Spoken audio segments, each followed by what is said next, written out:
Welcome to Spotlight. I'm Robin Basselin. And I'm Ryan Gertzma. Spotlight uses a special English method of broadcasting. It is easier for people to understand, no matter where in the world they live.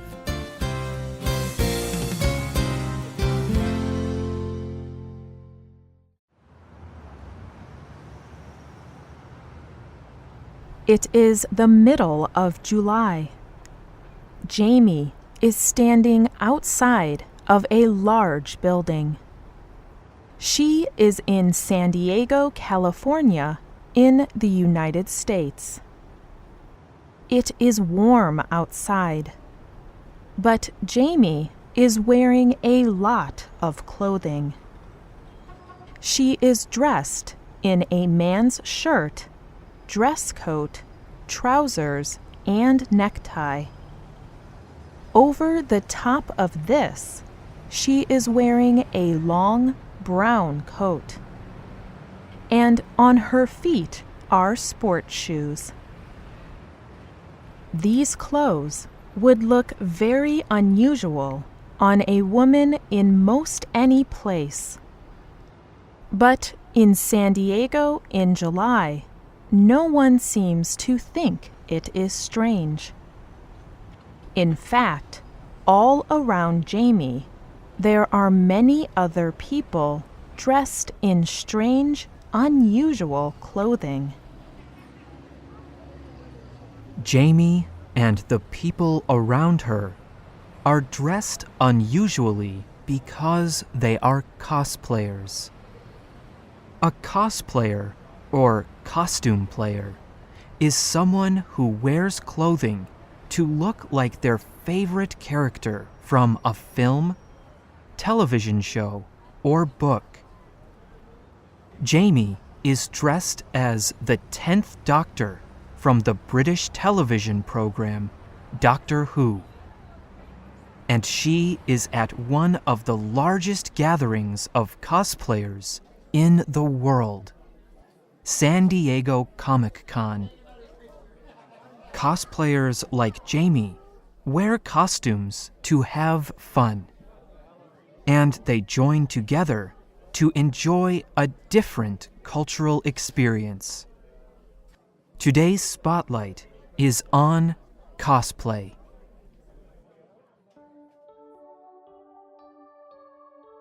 It is not unusual to be a fan of a television program, film, or story. Fans are people who really enjoy particular stories, characters, or even performers.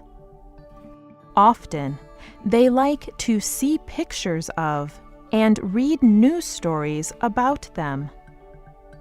And many people even want to look or be like their favorite television, film, or story characters. Cosplay is an extreme way of showing that a person is a fan of something.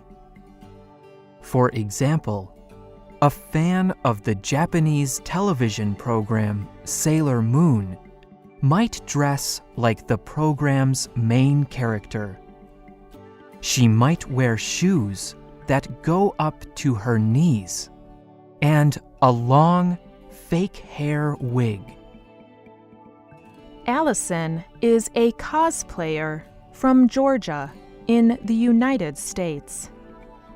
She does a kind of cosplay called crossplay. Crossplay is when a person acts like a character who is a different sex. A woman may cosplay as a man, or a man may cosplay as a woman. Allison told the Guardian news organization, "It is very satisfying when you play your part so well that people do not recognize that you are a cross player until you speak." Many large fan groups have conventions or gatherings. At these conferences, fans meet together. They discuss elements of the program they enjoy with other fans. And they also meet the people who create the program. These conventions also provide a chance for people to do cosplay with other fans. Courtney Stoker is a writer. She wrote a story about fan conferences and cosplay for the Guardian News organization. She explains, Cosplayers are a huge part of these conventions. They show people the costumes they make. They have their pictures taken, and they act like the characters. The reasons for doing cosplay are different for different people, but there is one common element. Cosplay offers a very public way to react to the published artwork and the fan community at the same time. One of the most famous cosplay conventions is San Diego Comic-Con.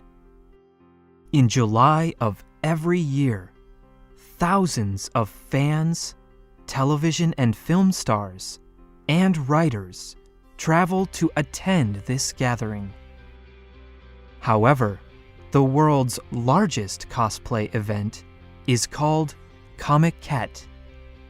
It happens twice a year in Tokyo, Japan. And people from all over the world travel to attend. cosplay is probably most popular in the country of Japan. It gained popularity at conventions for animated television programs and films. Animation is when drawn images are put together to produce what looks like one continuous moving image. In Japan, these kinds of animated stories are called anime.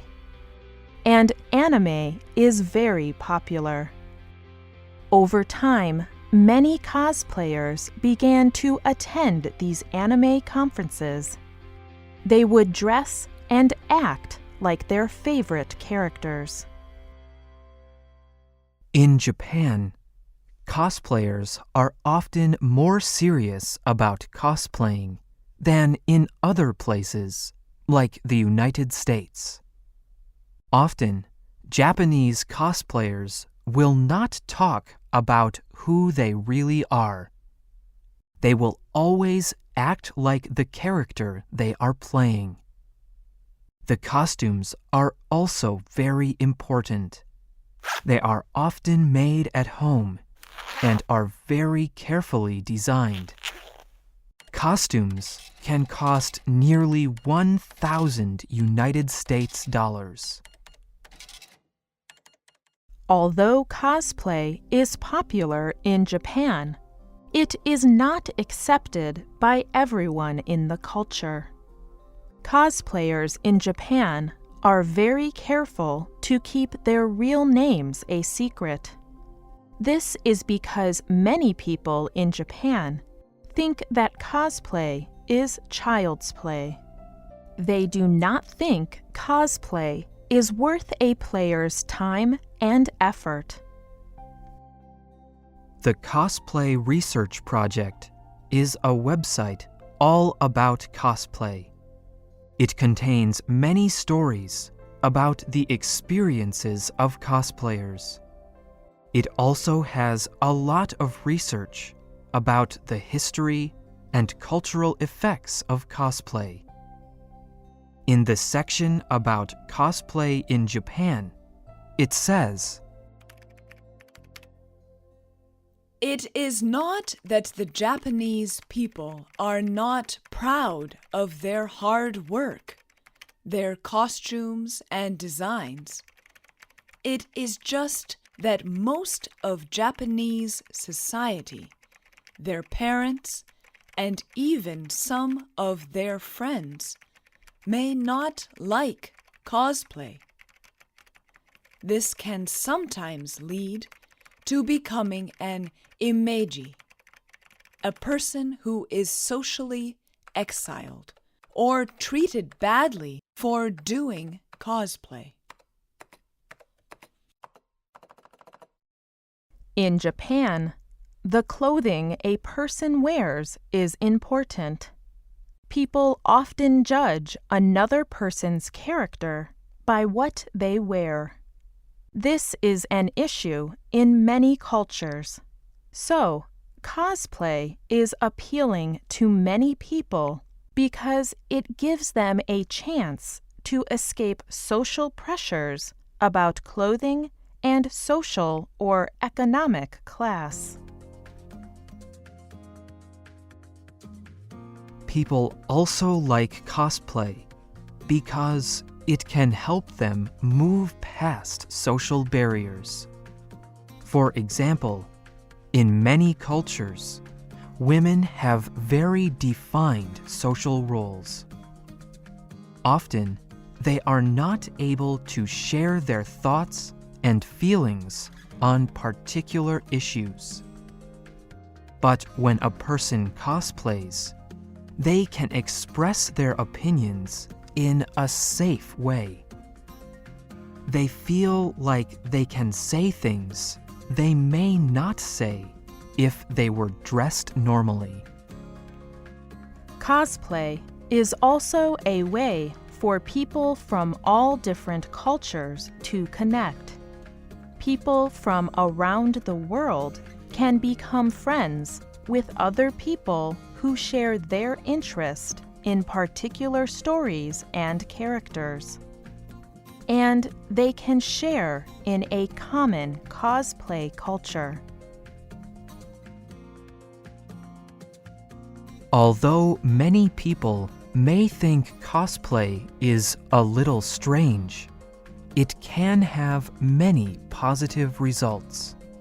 As Courtney Stoker writes,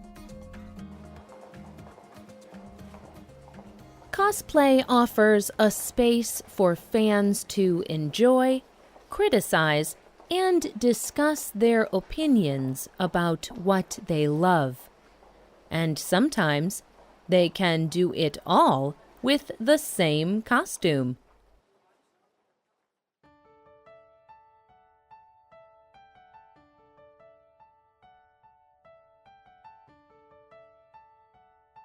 The writer and producer of this program was Diana Anderson. The voices you heard were from the United States. All quotes were adapted for this program and voiced by Spotlight. You can listen to this program again and read it on the internet at www.radioenglish.net. This program is called Cosplay, Playing Your Favorite Character. we hope you can join us again for the next Spotlight program. Goodbye.